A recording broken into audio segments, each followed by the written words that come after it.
And you're looking live at Atlanta. Here we are right here at the site of the debate. We are actually inside the spin room here in Atlanta for this first presidential debate.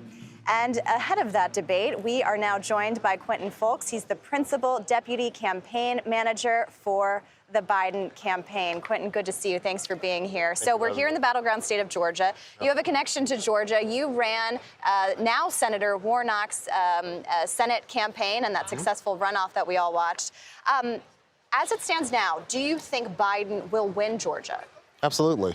I mean, we see Nikki Haley, the support that Nikki Haley got in this race from Republican voters. One interesting part about Senator Warnock's race is that there are a lot of split-ticket voters. And I think that those split-ticket voters are a trend that we're seeing across the country with Republican voters rejecting Donald Trump and saying that they won't vote for him. Those are voters that are up for grabs for us. And so we're going to communicate with those voters. There's about 71,000 of them right here, 78,000 right here in Georgia. We have to communicate with them, and I think Georgia is definitely in play. A big part of the coalition for Biden last time around, obviously for Warnock's campaign, was black voters. And we saw yesterday, especially Republicans are trying to make an appeal for black voters. Obviously, Biden's leading among black voters, but he's not getting the same amount of support he had in 2020. We've seen a dip in the polls. Why is that? Look, we have to communicate to African-American voters about what President Biden has done for them and also about his vision so that they can get ahead. And our campaign is doubling down and making sure that we're continuing to do that in battleground states across the country.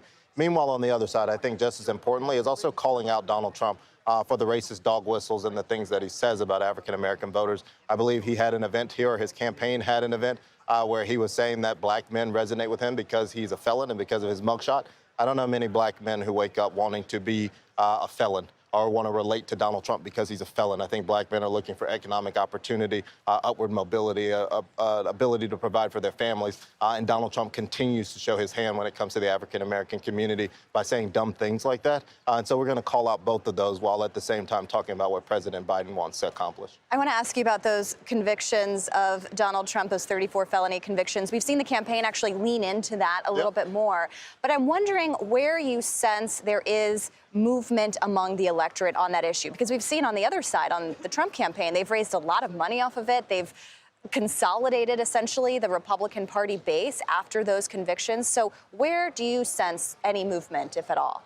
They've consolidated his MAGA base, which is what he had before. I think the movement comes from many Americans across this country who are tired of Donald Trump's chaos and instability that he brings into our political system. He's been doing it from the moment that he entered the political realm in American politics, and it hasn't stopped since. And I think that that's what Americans are tired of seeing. But at the same time, more importantly, it's why Donald Trump is a felon. He's willing to do anything to win, get ahead so that he can get back political power and exact revenge on his political enemies. We have seen in our polling heading into this debate that most people say this isn't going to change their minds. Are you speaking to persuadable voters tonight, or is tonight about making sure your coalition is excited, animated, turns out? Look, we're speaking to everybody, but obviously persuadable voters are a big portion of the work that we need to do. We need to communicate to these voters and make sure that they see the two different visions in this country, one under Donald Trump, where he only cares about himself, and another under President Biden, who wakes up every single day thinking about how Americans can get ahead. Donald Trump wants to be a dictator on day one. He wants a national abortion ban. He wants to roll back the progress that we made on the ACA. He wants to gut Social Security and Medicare, and the list goes on. And we have to make sure that we're drawing that contrast and making sure that it's getting in front of all voters, including persuadable. The president spent the past week at Camp David preparing for tonight's debate. Do you think the campaign set a pretty high bar for him heading into tonight's debate, given the extensive preparations?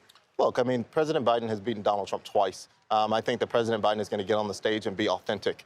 There's a lot of President Biden's going to do this or President Biden's going to do that. President Biden is the president of the United States. He's going to get on stage and act as such, but he's also going to hold Donald Trump accountable for his record when he was president of the United States and for the extreme things that he's saying he wants to do should he get another term. And I think that that's what Americans can expect to see from President Biden tonight.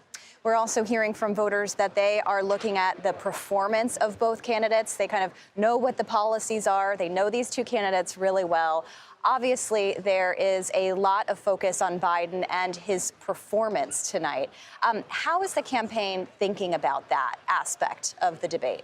Well, look, I think that Americans tonight are going to see that there's only one individual on that stage that is presidential, and that's Joe Biden. They saw it in 20. They're going to see it again tonight. If they're looking for entertainment and antics, I think Donald Trump is going to deliver, as he always does. That's all he knows how to do, because he doesn't have any substantive policy issues to talk about. But the president is going to perform. The president is going to lay out his vision for America and hold Donald Trump accountable for his extreme agenda. All right, well, we will stay tuned. Quentin, thank you very much. We appreciate your time. Thank you. And we'll talk to you soon.